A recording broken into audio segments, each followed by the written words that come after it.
Hello po, good evening ulit. Ako po si Bai Bukang Liwayway, Chief Administrator po ako ng NCR Rizal. So ngayon po, magkaroon po tayo ulit ng isang topic na napakaganda po. At ito po ay encouragement words. So lahat kasi ng mga tribe members ko ay pinabunot ko po nito. So ito po. So ngayon po, meron po kasi akong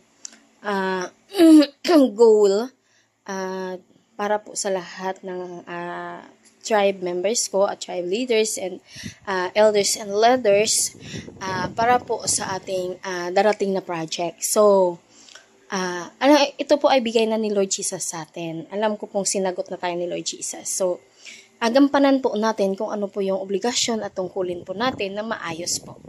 Para po ay ibabalik po ng Panginoon sa atin. Kasi sabi po nga niya, kung ano po yung itinanim natin, yun ang ating aanihin. So, make sure natin na talagang maganda po yung ating itinatanim.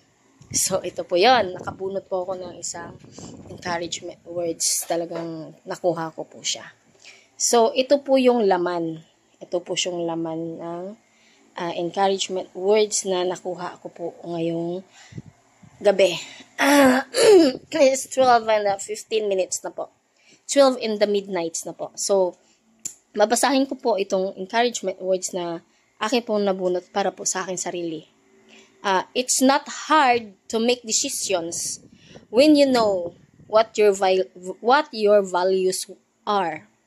So, ibig sabihin, hindi mahirap magdesisyon sa isang bagay o gumawa ng hakbang na ayon sa anumang kagustuhan mo na alam mo sa sarili mo kung ano yung value mo sa mga making decision mo. So every step mo, every decisions making mo, alam mo yung value mo doon. So kailangan gawin mo ito na may puso mo, na may tiwala sa Panginoon. Kasi ito yung decision ko, ito yung gusto ko as a value. I-value mo yung sarili mo doon sa decision mo. So, ito po ay makikita sa Daniel chapter 1 verse 8 na sinasabi dito na, but Daniel resolved not to defile himself. Ano bang ibig sabihin ng not to defile himself?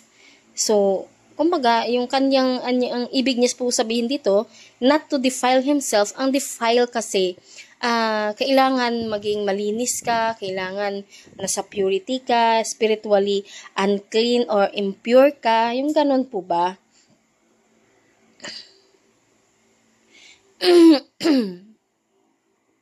So, kumbaga tayo kasi, sinasabi kasi na defile, not to defile himself. Kumbaga, tayo kasi, meron tayong bagay na minsan nagkakamali po tayo, hindi natin po alam kung ano yung kamalian natin. Kasi ibang tao lang po nakakakita nun. So, halimbawa po, kung mahal mo po yung isang tao, at mahalaga po yung isang tao sa'yo, siyempre po, ano mo po siya doon sa mali niya na nakikita mo. Kasi ikaw nakakita nun So, talagang sasabihin mo na mali po yun, ganyan. So, ikaw naman, nalaman mo na yun po palang mali mo. So, you must to resolve. Yun ang sinasabi ni Daniel. You must to resolve. Na sinasabi niya dito na Daniel, sabi niya, but Daniel resolve. Pero, si Daniel, ni-resolve niya yung impurities niya at saka yung pagka-uncleanness niya. So, sa spiritually words kasi, spiritually concept o spiritually law ni Lord Jesus na sinasabi po sa King James Version ng Daniel chapter 1 and verse 8 na tayo po yung makakahanap ng mga way na salita o utos ng Panginoon kung ano po yung ikakalinis at ikaka-purify po natin sa harap ng Panginoon. So, doon po natin yan, mababasa po natin yan sa Bible.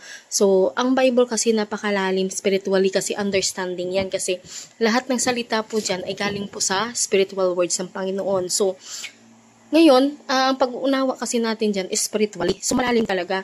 Hiniin natin sa Panginoon kung ano po yung knowledge and understanding para po ito ay atin maunawaan. So, ito po yung binigay sa akin encouragement ng Panginoon na it's not hard to make decisions when you know what values are. So, meron kasi ako mga decisions making na pinakamahirap po talagang i-give up.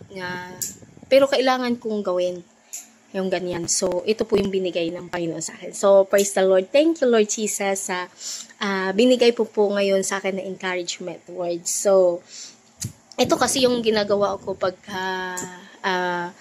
kailangan ko yung may sagot. Kailangan ko yung ma-clear yung bagay na mga questioning sa mind ko. So, dito po ako kumukuha. Ito po yung binibili ko. Tapos, basta na lang ako bubunot kung ano po yung encouragement words na gusto ng Panginoon na ipaabot sa akin. So, spiritually words, ganun po yon. May mga nasa Acts 2:38 na be baptized in the name of Jesus Christ for the remission of your sins and you shall receive the gift of the Holy Ghost.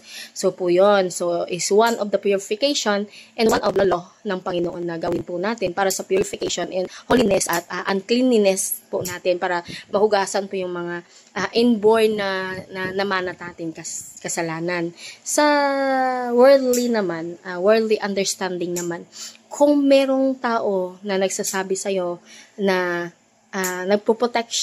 nagbibigay ng protection sa'yo, na tinuturuan ka at nakikita yung kamalian mo, so, you must to be resolved.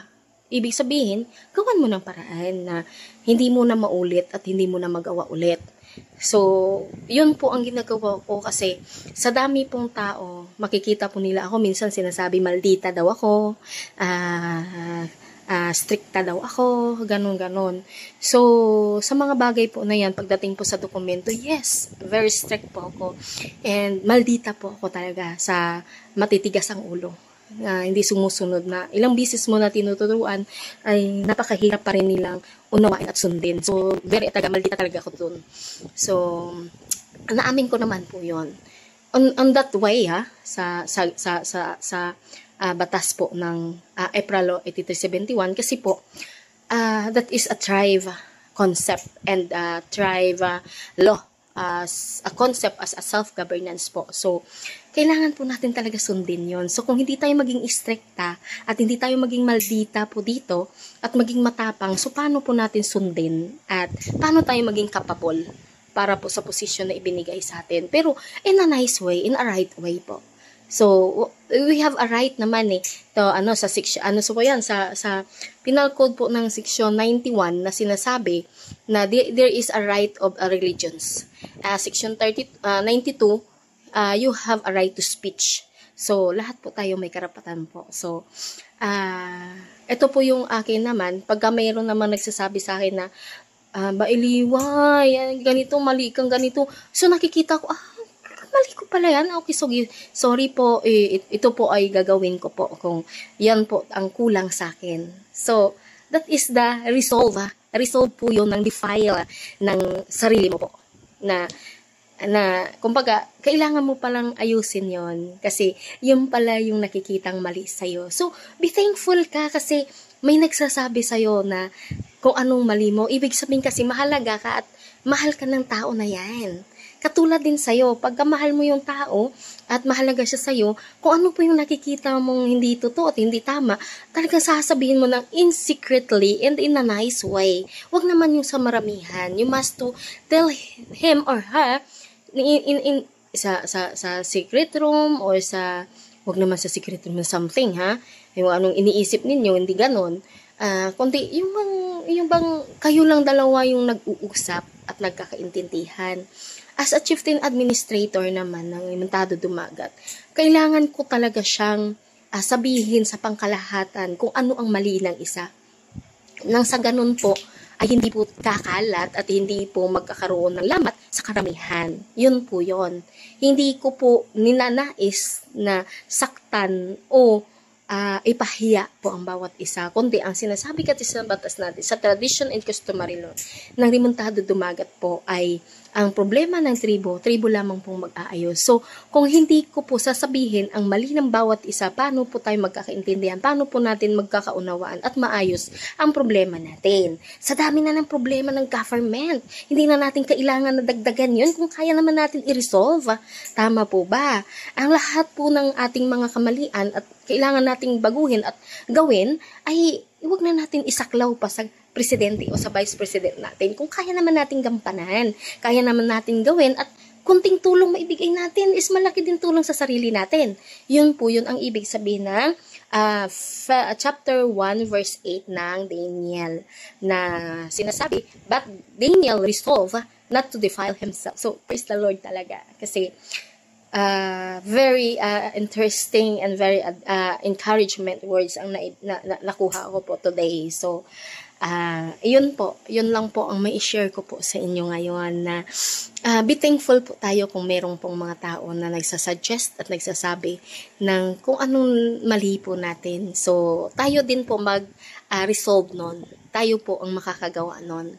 So, sa ano ko naman, as a chieftain administrator, you must to understand na kailangan pong maging stricta ako, maging malditas, plada ako talaga. Kasi, hindi po dapat ang leader ay magiging okay po sa lahat. Lalo pat, hindi naman tama po sa batas ng EPRA 8371 at out po sa konsepto po ng tradition at customary law po namin. So talaga pong kailangan po natin panindigan at ilaban nang sa ganun po ay mapatunayan natin kung anong ibig sabihin ng EPRA 8371. So kailangan po natin makuha yun. Ulitin po natin hanggat yun ay makuha natin. Kasi bakit nagiging special law po siya ni Ferdinand Senior Marcos noon, at naging ano po ngayon ni Fidel V. Ramos po. Executive order po ni naging executive order po siya ni Ferdinand Marcos Sr. nung dating presidente, at naging special law po ni Fidel V. Ramos noong 1997. So, ano pong pakinabang nito para sa atin kung hindi po natin pagtutulungan at pagkakaisahan at suportahan ang bawat isa? So, be a good na lang po, and be resolve the defile ourselves po. Kung ano man po yun. Tayo po nakakaalam po sa sarili natin. So, yun lang po sa lahat. And God bless us all. And good night naman po, kasi it's already 12 and the midnight po. So, in the midnight na po siya. So, 12:30 ako ay good night na po sa lahat. And God bless po sa lahat.